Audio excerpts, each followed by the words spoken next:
Muy bien, siendo las 4:06 de la tarde, quiero brindarles una cordial bienvenida. Muy buenas tardes a todos. Les voy a dar la bienvenida a este cuarto webinar de la Misericordia Clínica Internacional a cargo del Departamento de Investigaciones y de Dirección Científica. El día de hoy tendremos la ponencia sobre imagenología y mediciones de columna vertebral a cargo del doctor Salvador Matar. El doctor Matar es médico de la Universidad Metropolitana, especialista de neurocirugía de la Universidad Nacional Autónoma de México, es especialista de cirugía de columna del Hospital Inglés y Hospital Germán Díaz Lombardo de la Ciudad de México, bajo la tutoría del doctor Eduardo Luque Rebollar. Es un miembro activo de la Asociación Colombiana de Neurocirugía, miembro del Consejo Mexicano de Cirugía Neurológica. Actualmente es profesor de pregrado de la Universidad Libre, es profesor de posgrado de la Universidad Simón Bolívar, es director del Fellow de Cirugía de Columna de la Misericordia Clínica Internacional y de la Universidad Simón Bolívar. Asimismo, es investigador asociado del Centro de Investigaciones Clínicas y Translacional y es quien dirigirá la ponencia del día de hoy. Doctor Matar, gracias por estar aquí el día de hoy. Puede comenzar con su ponencia. Gracias, Bri. Buenas tardes a todos, bienvenidos. Comenzamos. La idea de hacer esta presentación, primero, estar relajados todos, como estoy yo aquí en mi casa. Ya salí esta mañana a trabajar, hice visita, y bueno, ya regresé, y aquí estoy preparado para ustedes. La imagenología en columna vertebral, refiriéndonos al campo. La verdad, yo quiero hacer hoy un homenaje a la radiología simple, porque en los últimos 10, 15 años me he dado cuenta que los médicos hoy día, jóvenes, no pueden ver un paciente con un problema en la columna porque enseguida van solicitando resonancia magnética. Y resulta que yo quiero hoy brindarle un homenaje a William Conrad Röntgen, quien en 1895 pues inventó la radiación ionizante, los rayos X. Porque resulta que la imagenología por rayos X nunca va a dejar de pasar de moda, nunca. Yo pienso que la información que nos da la radiología simple es primordial, sobre todo en la hematología de columna vertebral. Con esto no quiero demeritar el resto de imagenología que hoy día existe y que nos brinda una ayuda enorme, diagnóstica y terapéutica. Pero no nos podemos olvidar, así como dicen algunos profesores clínicos, del examen neurológico, del examen físico y también de la radiología simple. Entonces, iniciando desde arriba de la columna hasta abajo, vamos a ver que en una imagen transoral nosotros podemos tener, miren esta gran información. Podemos ver la distancia en la radiología de frente, de la apófisis odontoide, la distancia y la relación de ella con las masas laterales. Podemos ver la fisonomía, la morfología de la masa lateral. Podemos ver los cóndilos, podemos determinar la distancia o la alineación de las apófisis articulares del axis con el atlas, la línea interarticular, la base de la odontoides.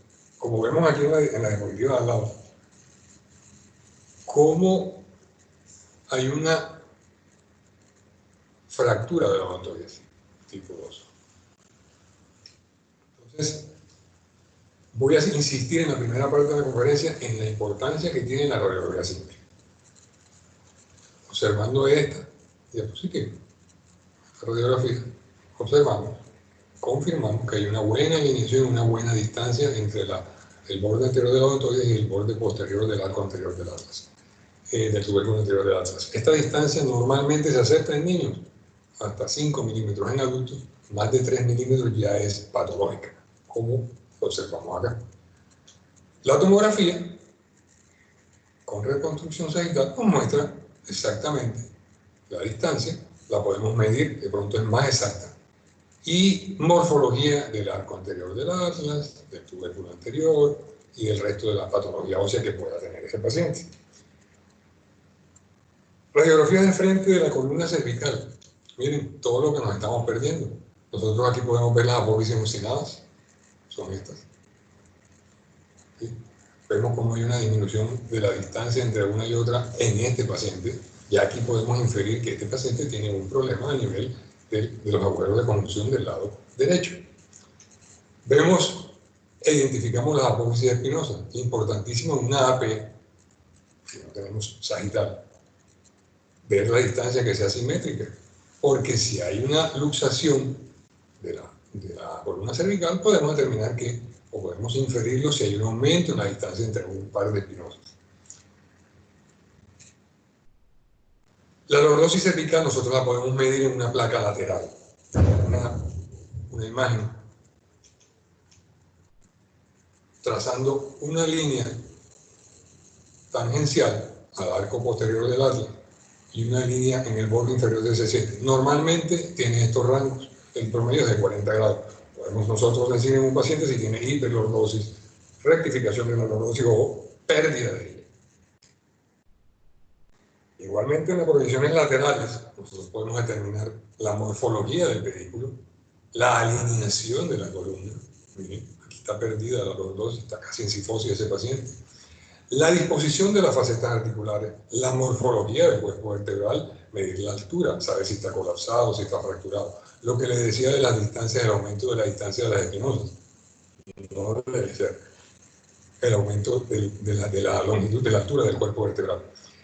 La disposición de las facetas articulares, miren, aquí hay una luxación en un paciente con un trauma probablemente, en donde hay un aumento de la distancia interlaminar interespinosa y una dislocación, una luxación de las facetas. También nos pueden servir como control postoperatorio. Entonces miren en esta radiografía lateral, paciente preoperatorio con una discopatía de este nivel es operado y miren cómo recupera la lordosis cervical fisiológica. Entonces las radiografías adicionalmente como control postoperatorio son excelentes porque nos muestran la posición en el espacio tridimensionalmente del paciente de su columna vertebral. Igualmente, como nos enseñó Meyerding a nivel lumbar, podemos determinar qué tanto porcentaje está luxado o está desplazado hacia adelante o hacia atrás en el anterolitesis o en el retrolitesis, una vértebra cervical. Podemos medir la superficie en 4 partes, eso lo vamos a hablar ahorita en lumbar. Igualmente podemos medir la angulación de cifosis de esos pacientes, ¿sí?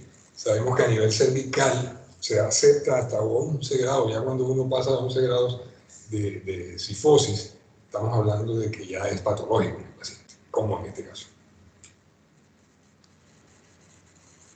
Como les decía anteriormente al principio de la conferencia, además de la radiología, pues tenemos el apoyo de la tomografía y de la resonancia magnética.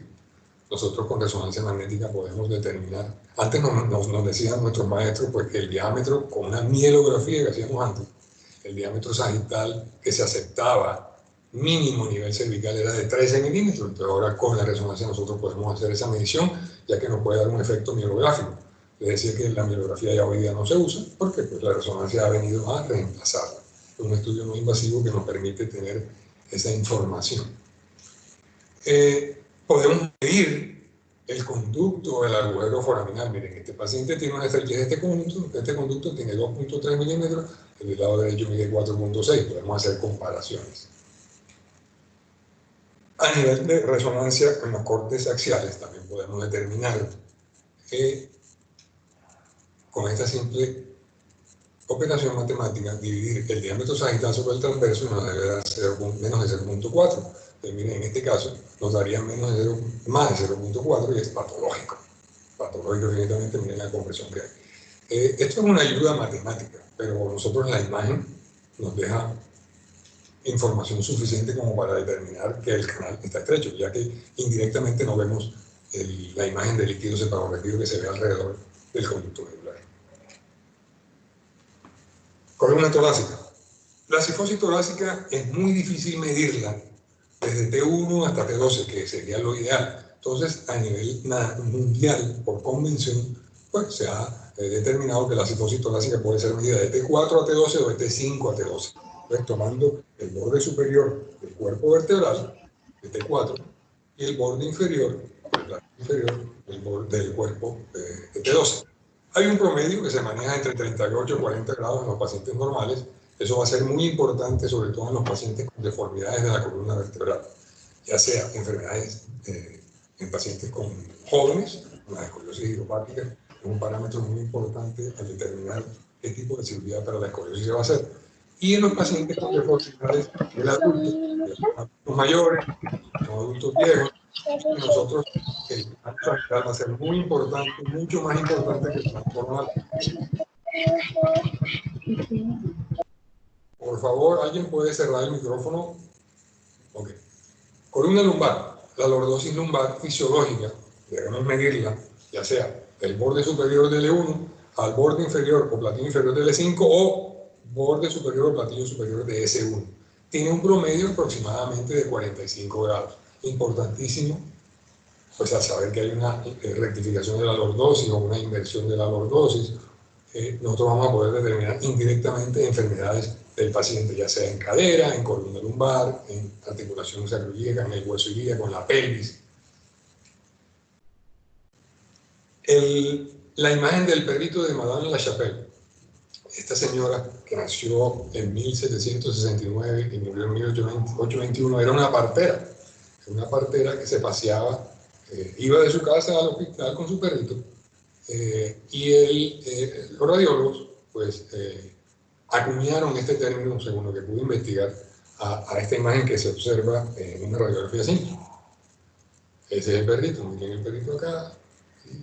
La apófisis articular superior es la orejita, el hocico es el pedículo, la patica inferior es la apófisis articular inferior del otro lado, la apófisis transversa es el hocico, los ojitos son el pedículo, etc. Entonces, cuando estos pacientes tienen roto el cuello, el perrito está roto el cuello, que es el istmo o la parsa articular de una vértebra, nosotros estamos ante un diagnóstico de una lisis o una ruptura de la parte articular de una vértebra lumbar. Como vemos en el ejemplo, aquí vemos el perrito, el cuellito completo, y aquí observamos que está roto. Este es el del lado izquierdo y este es el del lado derecho. ¿Okay? Entonces eso nos da a nosotros un diagnóstico, miren, con una radiografía simple de una espondilolisis. Entonces no hay necesidad de hacer una tomografía o ningún otro estudio para hacer eso. En caso dado, una tomografía lineal nos podría servir, pero es la misma base de la radiología simple. Meyerling en 1932 acuñó pues, la forma de clasificar el tipo de desplazamiento, o sea, la listesis lumbar, el desplazamiento anterior o posterior de una vértebra sobre otra, y dividía la vértebra sana en 4 cuadrantes. Y en el cuadrante donde cayera el elemento posterior de la vértebra que estaba desplazada, ese sería el grado de desplazamiento de la vértebra. Un ejemplo, aquí lo vemos, grado 3, 4. Aquí vemos una tomografía sagital, donde vemos, miren, una lisis, pero a mi parecer se ve más espectacular en la radiografía oblicua que en la tomografía. Aquí vemos un corte axial de ese mismo paciente con una lisis a nivel de la pars o del istmo articular.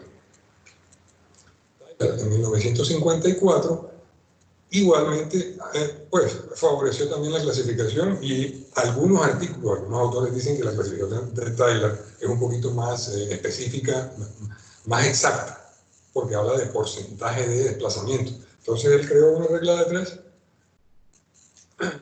3, dividía o tomaba 2 líneas, la línea A, que era una línea del borde posterior de la vértebra sana al borde donde se cruzaba, a la línea donde se cruzaba el borde posterior de la vértebra desplazada, y la otra que era el resto de la vértebra sana. Hacía una división y lo multiplicaba por 100 y le daba un porcentaje de desplazamiento. Como le decía, algunos autores pues, se refieren a esta técnica como esta técnica o esta escala de medición como una de las más exactas. Otros autores, posteriormente, ya pensando en cirugía, en la indicación quirúrgica, con una radiografía simple dinámica, miren lo que hacían. O sea, tomaban una medición del ángulo de desplazamiento de la vértebra listésica en un paciente en posición neutra, en posición de extensión y en posición de flexión. Ellos decían y sugieren que el paciente que tenga más de 5 grados de desplazamiento es un paciente quirúrgico completamente. Claro está, eso pues, va acompañado de síntomas, de signos neurológicos, pero radiológicamente hablando, esa es una indicación de cirugía. Escoliosis. Las escoliosis pues, se clasifican de acuerdo a muchos parámetros, pero esencialmente tenemos una escoliosis torácica cuando la curvatura o el ápex de la curva está a nivel torácico, la toracolumbar cuando está en la unión toracolumbar entre el T11 y el E2. La lumbar cuando está entre L2, L3 a L5, y la doble curva cuando tiene una vértebra torácica, una P en una curva en una vértebra torácica y una P en una vértebra lumbar. Ferguson en 1930 pues, nos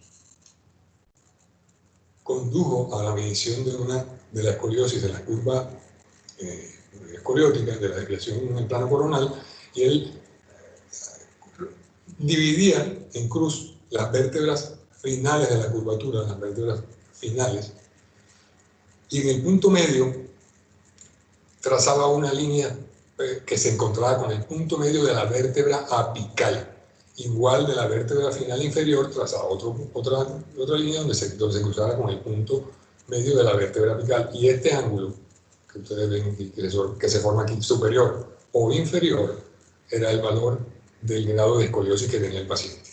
Posteriormente, en 1948, Koch introdujo otro tipo de medición que, según los autores hoy en día, es el método que debe utilizarse para medir las curvas escolióticas ya a cualquier edad, sea del adolescente, del adulto mayor.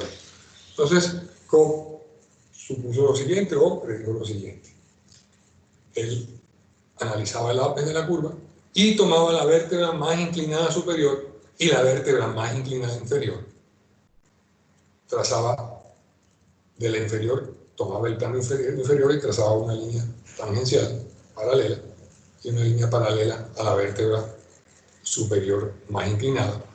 Trazaba una perpendicular de esta línea hacia el centro y de esta línea hacia el centro, o prolongaba estas dos líneas y donde se encontraba era el ángulo, pero a veces se sale de la placa o se sale de la imagen del computador. Entonces hacemos una perpendicular y este ángulo que se forma aquí es el mismo que si se encontraran las dos líneas al final. Entonces esto nos daba la información respecto a qué cantidad de ángulo tenía esa escoliosis. Es la medición, la escala de medición que hoy día se acepta a nivel mundial.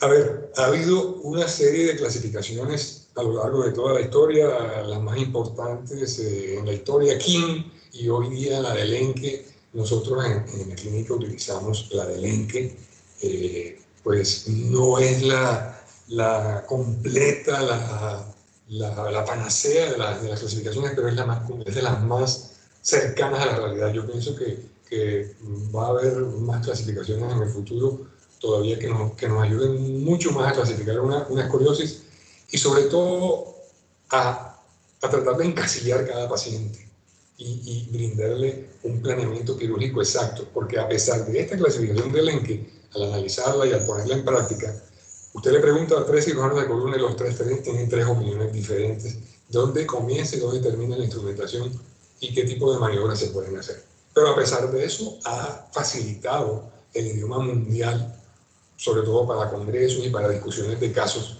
en el manejo de este tipo de escoliosis, sobre todo de escoliosis idiopáticas del adolescente. Esta clasificación tiene 42 subtipos, imagínense.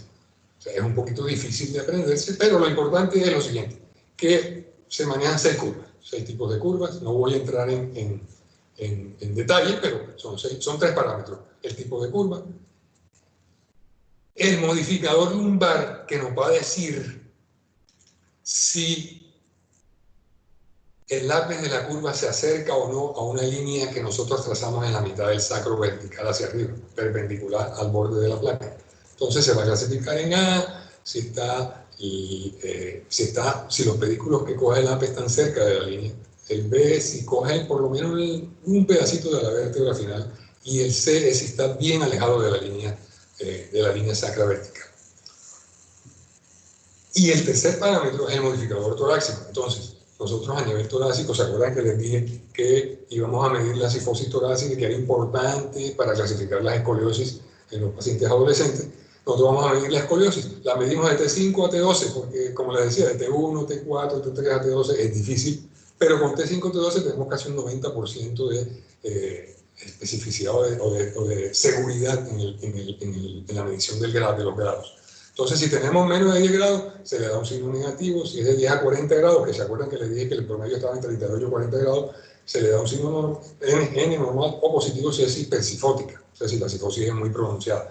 Entonces, nosotros tenemos ya una clasificación más o menos generalizada a nivel mundial que nos va a decir el tipo de curva, sea 1, 2, 3, 4, el segundo apellido, que es A, B o C, o si la cifosis es hipo, normal o hipercifótica. Entonces, por ponerte un ejemplo, de las más frecuentes, la curva 5AN, esa es la curva más frecuente que hay. Entonces ya estamos hablando como que en un mismo idioma de todos los especialistas en el tema.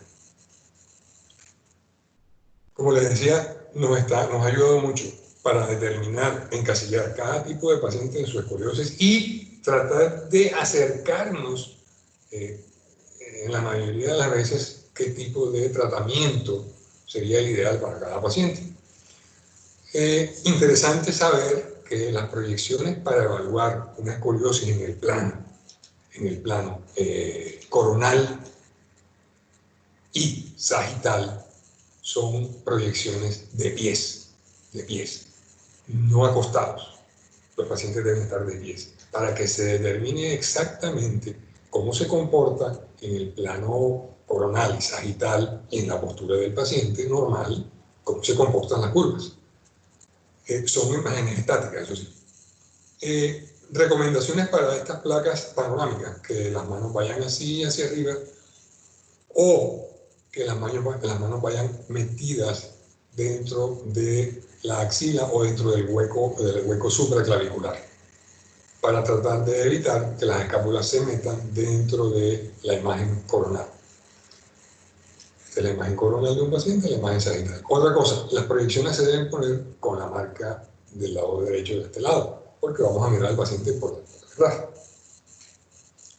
El test de escoliosis. El test de escoliosis sí se debe hacer acostado el paciente en decúbito supino, y es una placa dinámica porque lo vamos a hacer al paciente inclinar, primero neutra, y luego se va a inclinar hacia el lado de la curva o hacia el lado contrario, a favor, en contra y a favor de la curva.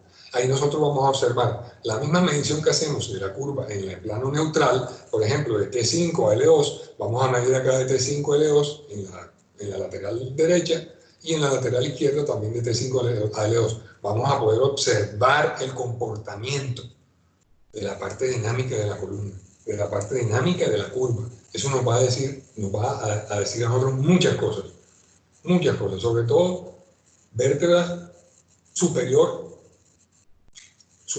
o proximal y vértebra inferior o final de la instrumentación. Cómo se comporta el disco L3, L4, L4, L5, cómo se comportan los hombros y cómo se comporta la pelvis, para nosotros planificar adecuadamente un feliz término de una instrumentación de escoliosis. Este es otro paciente. En el anterior ustedes observan que la curva corrige casi un 90%. Nosotros podemos decirle al familiar o al paciente que vamos a tener un buen pronóstico, y muy probablemente va a corregir un 100% con la desinserción de los ligamentos y de la decorticación, toda la serie de cirugía que se hace a nivel de columna posterior. Vamos a poder aflojar un poquito más la curva, y de pronto, ya hoy día nosotros no hacemos costotomía, pero pronto vamos a tener la corrección de un 100%. Diferente a lo que sucede en este caso, que a pesar de que el paciente en su curva, en contra de la curva, no hay una corrección muy franca, vamos a poder corregir un poquito más de un 50% en este caso. Siguiéndonos todavía a la escoliosis idiopática, existe un signo que se determinó por Riser en 1958 que va a darnos una idea muy realidad del crecimiento del adolescente, hasta cuándo puede crecer. El signo de Riser desaparece o ya se vuelve totalmente osificado, que es el cartílago tricortical, que es el que vemos aquí. Este es un signo de Riser 0, este es un 1, este es un 2, este es un 2, un 3, un 4 y un 5, cuando está completamente este cartílago de Riser calcificado. Aquí lo vemos, calcificado completamente.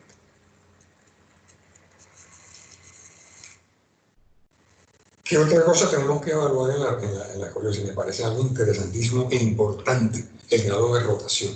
Existen diferentes métodos para medir la rotación de la vértebra. Se debe medir la vértebra apical o del ápex de la curva y en el lado convexo, sobre todo el pedículo del lado convexo, que sería este. A medida que la vértebra se va acercando o alejando del ápex, ellas se pueden ir rotando. De pronto la vértebra del ápex es la más rotada y el pedículo que se debe tener en cuenta es ese, la vértebra que está en ese punto. Y se divide en grados o en porcentajes. Esta es la que hoy día pues, nosotros utilizamos, el método de Nash-Moore. Y nos va a dar una indicación de pronto de poder determinar si vamos a poder lograr con las dinámicas, con el estudio dinámico de escoliosis, si vamos a poder lograr la corrección de esa rotación, que es el tema más difícil en mi concepto de una cirugía de escoliosis. Ya pasando al adulto y al adulto joven, al adulto mayor, nosotros en las cirugías de AP, en las radiografías coronales, vamos a determinar diferentes parámetros que nos van a servir para nosotros decir si ese paciente está en un balance coronal o está en un imbalance. Se acepta pues entre 1 y 4 centímetros la prueba de la plomada, que es la azul, la prueba de la plomada, que es la verde, con la línea sacra vertical. Ellas deben encontrarse normalmente, pero si está desviada o está a un lado entre 1 a 4 centímetros, en el adulto joven o mayor es normal, o sea, se puede aceptar. Lo que no se puede aceptar esto es en un paciente joven. Podemos también evaluar en el plano coronal pues, el grado de escoliosis, la simetría pélvica, la simetría de hombros. En el plano sagital podemos también tener el balance sagital, que a mi parecer, y al de muchos autores en la literatura mundial, en muchas escuelas, le dan mucha importancia al balance sagital, sobre todo en adultos mayores. ¿Por qué? Porque ese es el que nos va a determinar qué tan grave está el imbalance de ese paciente, qué tan degenerada está esa columna lumbar sobre todo, que va a producir cambios a nivel torácico y a nivel cervical. Entonces, nosotros podemos determinar igualmente la línea de la plomada, la verde, la línea azul, la línea sacra. Se acepta que la distancia entre estas puede llegar en un adulto mayor entre 2 y 5 centímetros. Ya si se aumenta o se disminuye menos de 2 o más de 5 centímetros, estamos en un imbalance ya sea negativo o positivo. También podemos evaluar la lordosis lumbar, la sifosis, la lordosis cervical. Algo interesante que se ha venido también evaluando en los pacientes mayores, en pacientes jóvenes también, con espondilolistesis jóvenes o en pacientes adultos, es la presencia de los parámetros pélvicos. La inclinación pélvica, el pelvic tilt, la incidencia pélvica, la inclinación sacra, son ángulos que se pueden medir en pacientes. La suma de la inclinación sacra más la inclinación pélvica nos va a dar la incidencia pélvica. Normalmente estos parámetros, la inclinación pélvica, la incidencia pélvica y la inclinación sacra, son parámetros que son muy anatómicos y son muy inherentes a cada paciente en especial. ¿Okay? Los pacientes que tienen del Caribe, de la zona del mar, tienen esta inclinación sacra bastante aumentada. Entonces van a tener esta disminuida para poder dar entre la suma el total de la incidencia pélvica. Nosotros, hace unos años, en un grupo de pacientes normales, 11 pacientes, hicimos una determinación de los pacientes, de los tres parámetros, en una radiografía neutra, en una radiografía en extensión y una radiografía en flexión. Pacientes normales, cuyas resonancias fueron normales. Hicimos las radiografías dinámicas y tomamos las medidas de los tres ángulos. Y nos dimos cuenta que la inclinación pélvica, o lo que llaman los americanos el pelvic tilt, es el parámetro pélvico que más se distorsiona, por decirlo así, el que más cambia con los movimientos de la columna. O sea que esto indirectamente nos está diciendo que este parámetro es el que nosotros debemos tener en cuenta tanto en el planeamiento preoperatorio como en el planeamiento posoperatorio o en los resultados posoperatorios. ¿Por qué? Porque debemos tener un valor aproximado a esto, redondeémoslo en 20 grados, en ese tipo de pacientes que vamos a planear una cirugía de deformidad del adulto, de escoliosis o de espondilolistesis. Este es el seguimiento postoperatorio al que me referí, en donde nosotros vamos a mirar el balance sagital, la inclinación pélvica y cómo está la lordosis y la sifosis torácica. Pasando al tema de fracturas. Las fracturas, nosotros tenemos en la radiografía simple Tenemos muchos parámetros que evaluar. Nosotros podemos evaluar en una radiografía simple, imagínense, la cifosis, el ángulo de cifosis es una fractura, toda la información que nos puede dar, cosa que nos queda muy difícil hacerlo con una tomografía o con un paciente con una resonancia magnética. Muy difícil. Entonces miren la utilidad de la radiografía simple. Vamos a poder evaluar la altura del cuerpo. De pronto con la tomografía nos va un poquito mejor, pero miren que nos va a dar una información bastante exacta y cercana a la realidad. La altura del cuerpo, el grado de colapso de esa vértebra fracturada. Nos va a dar la alineación en el plano coronal de las vértebras. Y nos puede dar a entender si hay, o podemos inferir si hay fragmentos dentro del canal, cosa que sí podemos ya evaluar con una tomografía o una resonancia de acuerdo al caso. Miren otro signo espectacular de una radiografía. Miren aquí la distancia entre los pedículos. Miren la distancia entre este pedículo y este, y miren la distancia entre este y este, y miren el fracturado. Miren el fracturado. Hay una diastasis de los pedículos, por decirlo así. Entonces es un símbolo indirecto de que aquí hay un problema severo, porque una ruptura de los dos pedículos es grave. También vemos una disminución de la altura del cuerpo comparado con el cuerpo. Entonces miren que una radiografía simple nos puede dar una información enorme, para los que todavía siguen incrédulos. Observando ya con estudios mayores, una tomografía, miren lo que nos va a dar información, miren. Una radiografía simple, una tomografía. No podemos negar que la información de la tomografía, sobre todo para ver el canal y el fragmento de hueso del tejido óseo, es muy superior a una tomografía. Y le pongo una resonancia al lado para que comparen la información que nos puede dar la tomografía y la resonancia. La resonancia nos observamos muy bien la médula espinal, el líquido subarráquido, pero la parte ósea como tal no la observamos mejor en la tomografía. La parte de los discos intervertebrales que tienen agua, que son tejidos blandos, lo observamos mejor en la resonancia magnética. Igualmente podemos hacer la comparación acá con el corte axial de la tomografía. Miren una fractura por estallido con un fragmento del estallido del cuerpo vertebral dentro del canal, dentro del conducto raquídeo, una fractura de la lámina, una fractura de cabeza. Miren que en la resonancia el mismo corte nos da esa información. La resonancia lo que nos dice es que la médula espinal, que es esta que está aquí, está comprimida por algo que está saliendo del cuerpo, que estamos suponiendo que es un fragmento de hueso o un fragmento de disco o combinado, y que el líquido cefalorraquídeo no se observa en el canal medular. Pero no observamos las traversas, no observamos si hay fractura de la lámina, o sea, es muy difícil. Caso aparte, los pacientes que tienen espondilitis anquilosante, tipos de fracturas son bastante patognomónicas. Miren la calcificación de los ligamentos longitudinal anterior, longitudinal posterior, y las fracturas por lo general son por compresión y distracción. Y siempre hay estas fracturas que son súper inestables.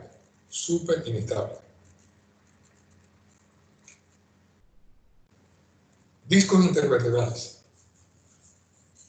Para tratar de hacer un consenso en todos los que manejamos la patología de columna.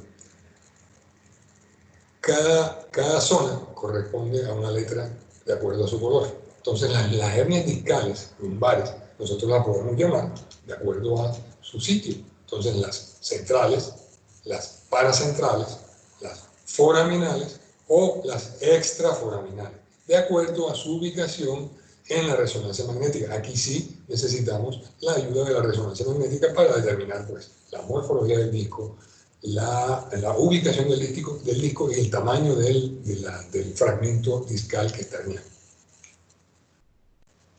Igualmente, para consenso general, nosotros acá estamos mostrando la clasificación de los diferentes tipos de lesiones o de tipos de hernias discales que podemos encontrar en un paciente.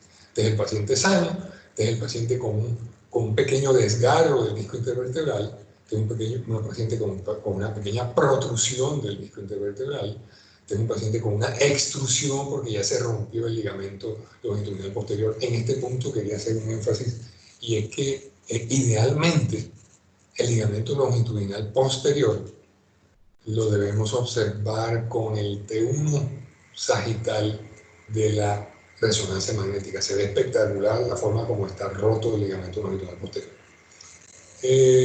Y en la última imagen vemos un paciente con ya una extrusión. Además de la extrusión ya tiene un fragmento libre inmigrado del disco intervertebral. Estos son los cortes sagitales y estos son los cortes axiales.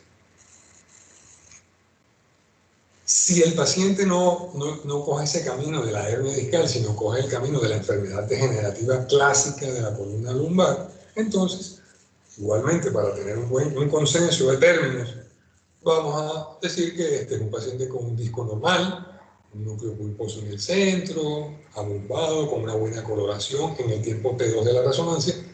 Este es un paciente con un pequeño desgarro del disco intervertebral, no sé si lo observan aquí, ese desgarro. Este ya es un paciente que tiene, además del desgarro, una deshidratación del disco, ya el disco se oscurece en el T2, ya comienza la enfermedad degenerativa. En este punto el paciente puede seguir el camino hacia las herniaciones, que era la diapositiva que estábamos viendo anteriormente. Si no sigue ese camino, sino que el paciente continúa con la enfermedad degenerativa, va a llegar a este punto en que ya entra a un punto de degeneración severo y que la naturaleza humana, ¿sí?, la evolución natural de esta enfermedad va a llevar a que la vértebra superior y la inferior de ese disco se vayan a artrodesar. Le digo yo a mis pacientes, cuando eso se artrodece, cuando eso se pegue, cuando esas dos vértebras se peguen, que ya usted tenga 70, 80 años, ya le deja de doler la columna. Modic en 1998 describió los cambios que se observaban en una resonancia magnética lumbar, cambios degenerativos. Él trató de encaminar su estudio a decir que estos cambios pues se producían porque había un edema en la médula ósea, y después del edema, que era el primer cambio tipo 1, es donde hay un mayor compromiso. Y en el cambio tipo 2 ya se concentra más el edema, y además la enfermedad degenerativa aumenta, y adicional a eso se producen cambios grasos en la médula ósea. Él nada más describió los dos tipos. Chung en 2004 describió un tipo 3 de Modic, que es que ya es el cambio en el que no se observa ninguna hiperintensidad en la resonancia magnética y que ya corresponde a una etapa final de la enfermedad degenerativa de columna lumbar. Yo pienso que Chung bastante acertado, y se deberían tomar los tres tipos de Modic en una clasificación o al describir una imagen de resonancia magnética de columna lumbar degenerativa. En nuestro departamento de neuroradiología en la clínica, nosotros tenemos la ayuda de esta gente de neuroradiología, y ellos están haciendo lo que observan ustedes aquí a mano izquierda, un topograma de una columna vertebral normal. Muchas veces nosotros en el examen neurológico tenemos dudas si el paciente tiene un problema a nivel de columna torácica o lumbar, porque tiene un síndrome neuromotor superior, pero es importante. Cuando hacen esto, el técnico y el neuroradiólogo se dan cuenta de que, por ejemplo, nosotros estamos pidiendo una torácica y resulta que la columna torácica se ve normal. Entonces ellos, pues, ascienden y hacen la columna cervical, porque el problema lo ven a nivel cervical. Entonces, esto nos ha servido mucho, de pronto, para ahorrar costos y no hacer resonancias magnéticas de toda la columna vertebral. Miren, en este paciente se observa esta lesión, miren que el resto de la columna se ve normal, entonces nos enfocamos solamente en la resonancia lumbar. Aquí observamos esta hernia discal y a nivel del córtex axial se observa esa extrusión discal, como habíamos dicho en el vocabulario y en la nomenclatura. No se observa el conducto raquídeo, esto es grasa epidural. Imagen hermosa para ver los forámenes. Los forámenes anatómicamente están constituidos así. El nervio siempre está arriba, hay grasa alrededor y hay ramos comunicantes alrededor. Miren esta imagen hermosa, se parece a la del dibujo de la izquierda, y nosotros podemos observar si el disco está en contacto con la raíz principal del nivel o con raíces inferiores o superiores. Vuelvo a decir, ya son patologías ya mucho más complejas que anteriormente nosotros las teníamos que hacer el diagnóstico con radiología, con mielografía, con tomografía. Hoy día con el advenimiento de la resonancia, en 1980 pues ya la cosa cambió, 1993 la cosa cambió, pero pero no deja de tener todavía la resonancia magnética, le falta mucho, le falta, y yo sé que van a venir mejores cosas en resonancia magnética color, resonancia magnética dinámica, que ya se está haciendo. Aquí observamos un canal cervical estrecho, miren, esta es la médula espinal cervical, miren en la unión C2, C3, C3, C4, miren cómo está esa médula espinal. Miren aquí el conducto raquídeo, miren el edema que tiene esa médula. Paciente completamente quirúrgico. Independiente de que nosotros tengamos una imagen de resonancia así, sí tenemos una desviación de la columna en el plano coronal, pero no podemos negar que la radiografía nos ayuda muchísimo para ver cómo se comporta ese paciente en el plano coronal y sagital, muy diferente a la resonancia. La resonancia nos va a decir qué tipo de enfermedad degenerativa, qué grado está la enfermedad degenerativa y qué tipo de compresión tiene ese canal. Infecciones tenemos muchísimas en diferentes sitios de la columna vertebral, pero miren este que hermoso. A nivel cervical, un paciente con un CA de laringe, con defensas bajas, pero que tiene una colección retro-odontoidea y una colección a nivel cervical. Miren esa colección tremenda que está comprimiendo la médula espinal. Una espondilodicitis a nivel torácico, ¿sí? Con fragmentos, ya sea de disco, de hueso o de la misma infección, una colección epidural, está comprimiendo también la médula espinal. Igual aquí observamos diferentes colecciones a nivel de columna lumbar, miren cómo se comporta el absceso o el empiema a nivel lumbar en el STIR, y a nivel axial, miren, aquí hay un pequeño absceso que está comprimiendo el saco. Pacientes con tumores, por ejemplo, este es un paciente de un hemangioma con una imagen clásica de puntitos que son los vasos sanguíneos, una empalizada que le decimos, se ve muy bien en radiografía y tomografía también, con compresión, un hemangioma de comportamiento agresivo, con una compresión del canal y del cono medular aquí, de la cola de caballo, que está produciendo síntomas en el paciente, al cual se le hizo una abordaje anterior, se le hizo una resección, previamente se hizo una embolización de todos los vasos sanguíneos y pues eso disminuyó muchísimo el sangrado. Se hizo la corpectomía, la resección del tumor, este es el conducto raquídeo, este es el paciente en posición de cúbito lateral derecho, el abordaje izquierdo, aquí está el reemplazo del cuerpo vertebral con una malla de titanio, con matriz ósea y su fijación anterior y posterior, superior e inferior. Otro paciente que la resonancia, pues con mayor razón, va a dar una información muy cercana a la realidad. Un paciente con un tumor intrarraquídeo, intradural, pero extramedular. Aquí vemos el paciente con la dura madre. Miren esta coloración que se le ve. Se abre la dura madre, esta es la médula y aquí está la lesión tumoral.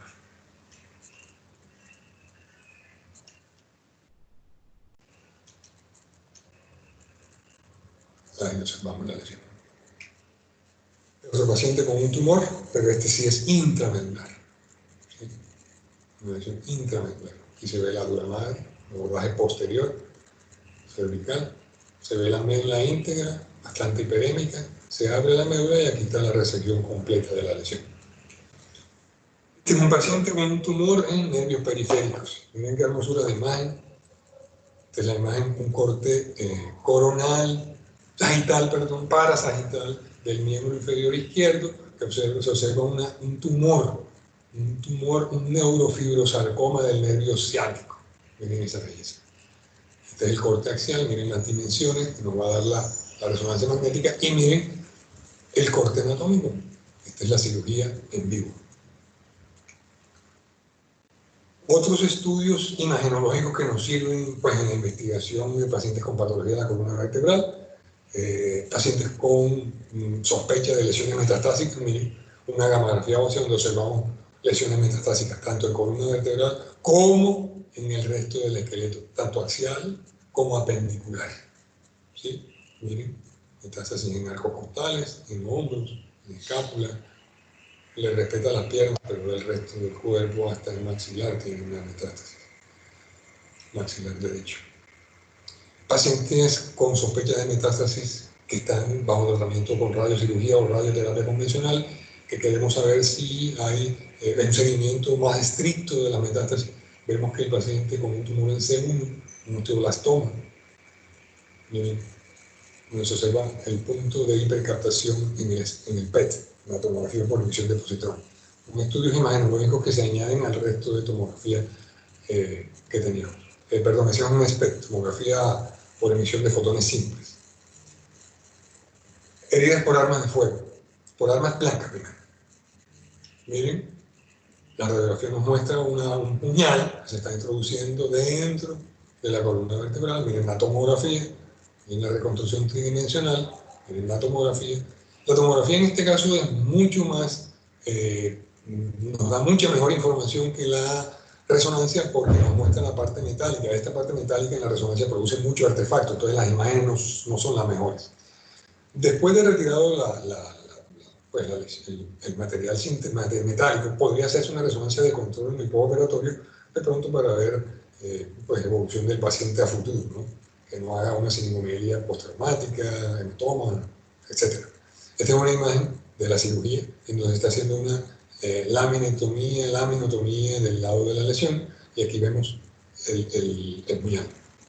Estos son los fragmentos retirados. Una herida por arma de fuego, es un paciente que se le hizo una laparatomía inicialmente, aquí se ve la gasa en el abdomen, o sea, en la herida en la piel, y tiene una herida, una bala incrustada a nivel abdominal, en el nivel de columna vertebral. A nivel toracolumbar, este paciente hizo una lesión de cono medular, este paciente tiene estirlas de hueso y de metal dentro del canal, lesión de la dura madre, por eso se hizo una cirugía, se indicó la cirugía. Miren la imagen de la tomografía, miren lo que le decía del artefacto a nivel de médula, de resonancia magnética, no se observa también.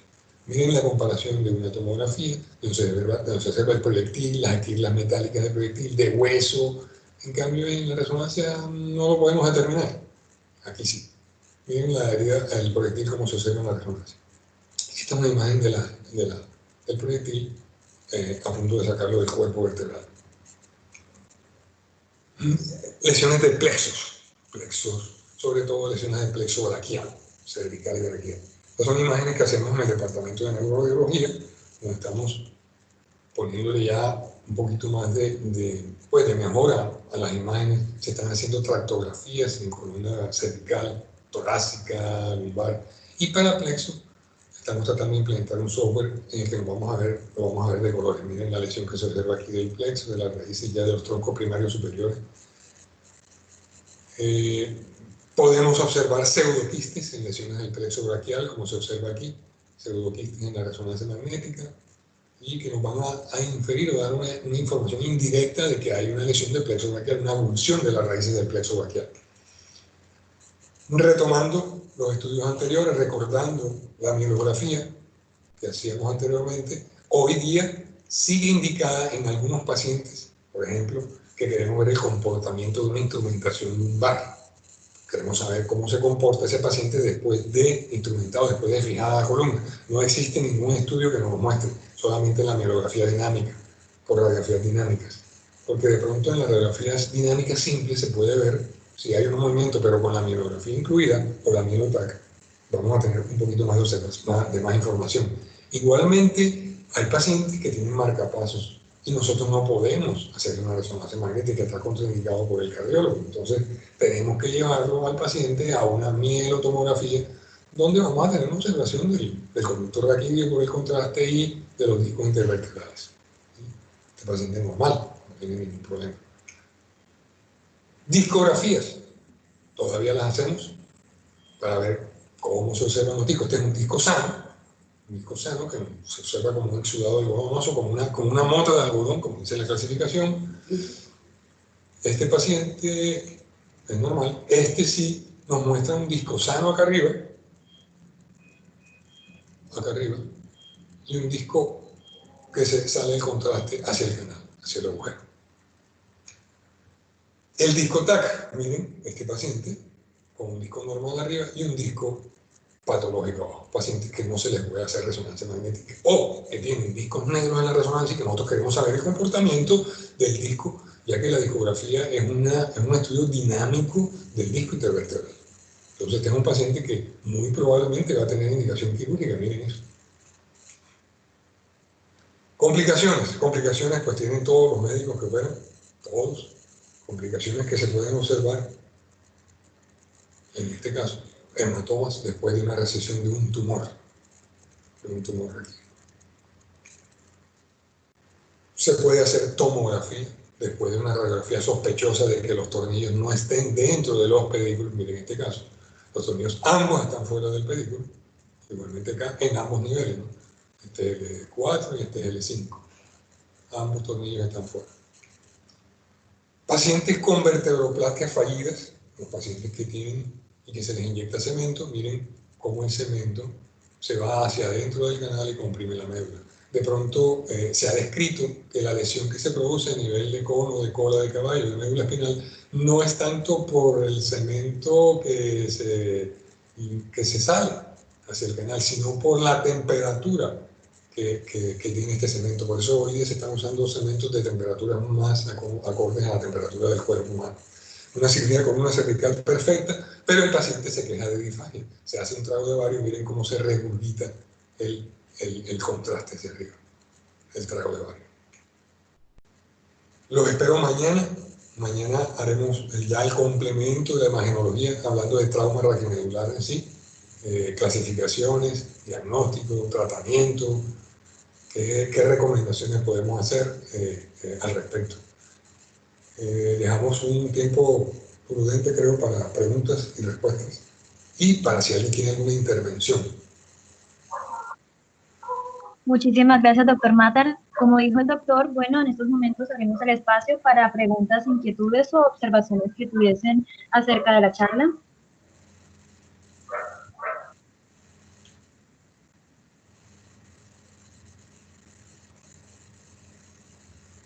Buenas tardes, doctor Matar. Buenas tardes, doctora Silvia. A propósito de la escoliosis, yo quisiera hacer una pregunta. En casos de pacientes con osteogénesis imperfecta, ¿siempre está contraindicada la cirugía o hay alguna indicación en la que estos pacientes tengan alguna posibilidad, dado la restricción respiratoria que tienen a veces por la escoliosis torácica? Excelente pregunta, doctora. O sea, que es una enfermedad deficiente, un acúmulo de mucopolisacáridos en los huesos. Entonces, la calidad de estos pacientes, para nosotros poder intervenirlos, ya desde ese punto de entrada ya no es muy difícil colocar prótesis, colocar pues, instrumental. Estos pacientes cursan con escoliosis y deformidades severas, lo hemos visto. Son pacientes que por lo general cuando nos llegan, está bastante avanzado en la enfermedad, nos llegan en silla de ruedas, bastante lisiados. Sinceramente, la experiencia mía es muy poca, digamos muy poca desde el punto de vista quirúrgico, nunca la he indicado la cirugía. Siempre a los pacientes los hemos manejado conservadoramente, ya sea con un corset TLSO o con fisioterapia, rehabilitación y con acuaterapia. Muchas gracias. Si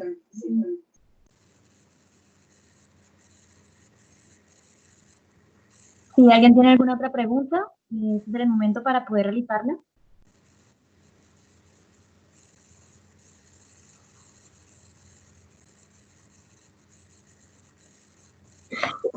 Buenas tardes, ¿cómo están? Doctor Matar, ¿cómo le va?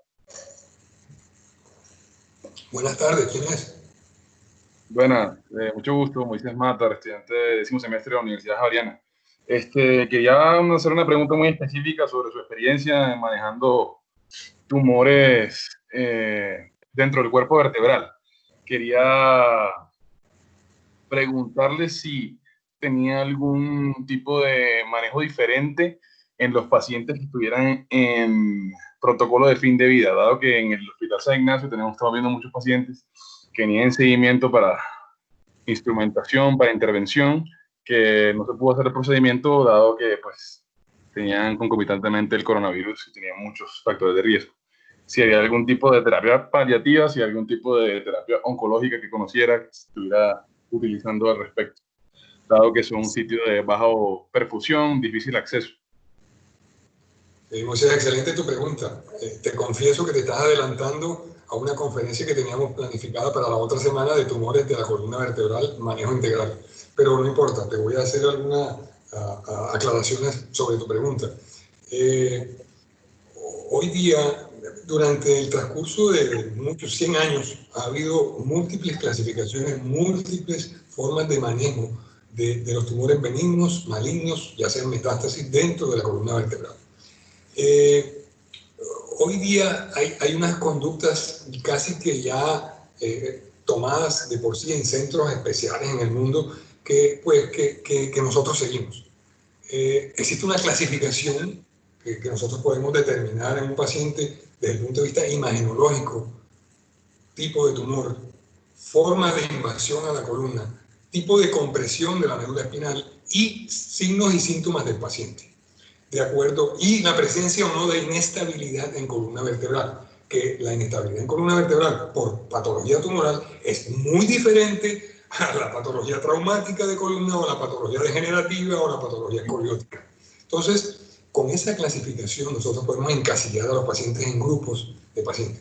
Pero para definirte más puntual tu pregunta, si tenemos un caso de un paciente con una metástasis en la columna que está comprimiendo médula, que está produciendo un déficit neurológico progresivo y que en estos momentos el paciente tiene coronavirus, pues la verdad no tenemos ninguna experiencia, creo que en el mundo nadie la tiene. Habría que evaluar qué tanta posibilidad de mejoría tiene ese paciente con una cirugía que le llamamos en oncología de columna cirugía de separación, que es una cirugía que se va a demorar 1 hora nada más y que la podemos hacer con anestesia peridural a nivel de columna vertebral. Entonces, esos pacientes pueden ser sometidos a una anestesia raquídea y trabajarle la cirugía de separación. ¿En qué consiste la cirugía de separación?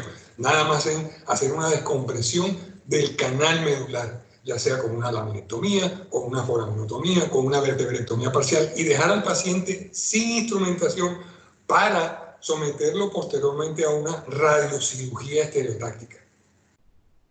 Y con unos excelentes resultados a 2 años, con una sobrevida entre 12 a 24 meses. Entonces, ese es un tema que lo vamos a profundizar, como te decía, la otra semana. Si te vas a mantener en contacto con la clínica, te va a llegar tu invitación y vamos a hablar de ese tema el próximo jueves, 4 p.m. Perfecto, gracias, doctor.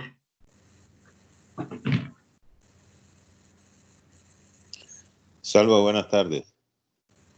Hola, doctor Dao, ¿cómo está? Albert. Muy bien, gracias. Primero, felicitarte, excelente charla, bien didáctica. Me gustó mucho el énfasis que se puso en que la radiología sigue siendo una herramienta esencial a pesar de tener todos los otros juguetes. La radiografía es básica para todo esto. Por eso, felicitarlo, doc. Gracias. Gracias, me encanta esa palabra juguetes, me la voy a aprender.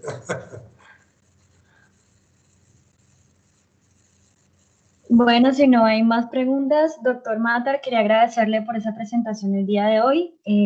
Al resto de asistentes. Un momento. El doctor Alfonso Morelos se encuentra en el panel. Está dentro de los asistentes.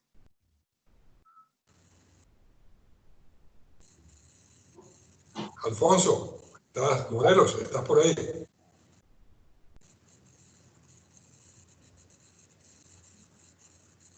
Ok, Bri, de todas maneras, gracias por tus palabras. No sé, si quieres culmina todo y nos vemos mañana.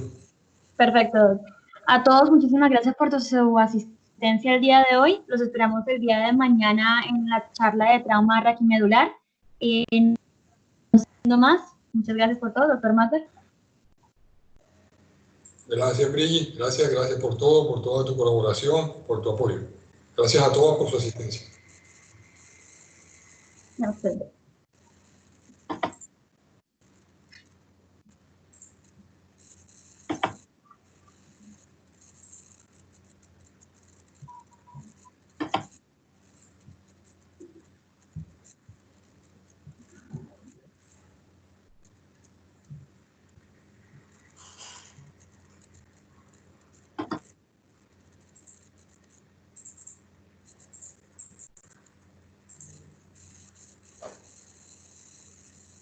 Hola, papi.